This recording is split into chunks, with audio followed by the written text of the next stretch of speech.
സാധാരണ വൈകല്യമാണിത്. ദൈനംദിന പ്രവൃത്തികൾ കൊണ്ടുള്ള ഉത്കണ്ഠ രോഗം എന്ന് പറയുന്നത്. വിവിധ തരത്തിലുള്ള ഉത്കണ്ഠ രോഗങ്ങളുണ്ട്. അത് പൊതുവായുള്ള ഉത്കണ്ഠ രോഗങ്ങളാകാം, അത് സാമൂഹ്യപരമായ ഉത്കണ്ഠ രോഗങ്ങളാകാം.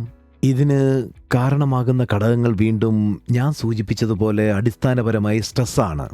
ഈ സ്ട്രെസ്സിന്റെ അളവ് വ്യക്തിയുടെ സഹനശക്തിയുടെ പരിധി കടക്കുമ്പോൾ ഈ ഉത്കണ്ഠ രോഗത്തിന്റെ ലക്ഷണങ്ങൾ പ്രകടമാകും.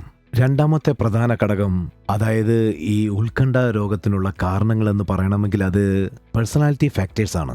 ജനങ്ങൾക്ക് വ്യത്യസ്തമായ വ്യക്തിത്വങ്ങളാണുള്ളത്. ചിലർ പെട്ടെന്ന് ശോഭിക്കുന്നവരാകാം, ആകാംക്ഷയുള്ളവരാകാം, നെർവസ് ആയേക്കാം. മറ്റു ചിലരാണെങ്കിൽ സ്ട്രോങ് ആയിരിക്കും. അവർക്ക് അത്ര പ്രശ്നങ്ങൾ ഉണ്ടാകില്ല.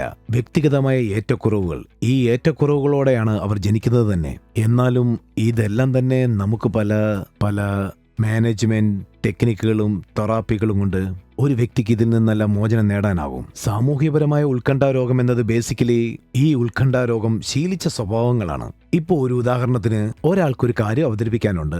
അതിന്റെ തലേന്ന് രാത്രി മുതലേ അയാൾ ആകാംക്ഷാഭരിതനാകുന്നു, അയാൾക്ക് ഉറങ്ങാനാകുന്നില്ല. മുഴുവൻ സമയവും എങ്ങനെ പെർഫോം ചെയ്യണമെന്ന ചിന്തയാകും. തന്റെ സീനിയേഴ്സിന്റെയും സദസ്യരുടെയും സാന്നിധ്യത്തിൽ ഇതെല്ലാം എങ്ങനെ പ്രസന്റ് ചെയ്യാൻ പോകുന്നു എന്നുള്ള ചിന്ത അയാളെ അലട്ടും. അല്ലെങ്കിൽ അയാൾക്കൊരു ഗെറ്റ് ടുഗദറിന് പോകണമെന്നിരിക്കട്ടെ, ഒരുപാട് പേരുണ്ടാവും. ചില വ്യക്തികൾ ആ സമയത്ത് വളരെ കോൺഷ്യസ് ആവും, ആകാംക്ഷയോടിരിക്കും.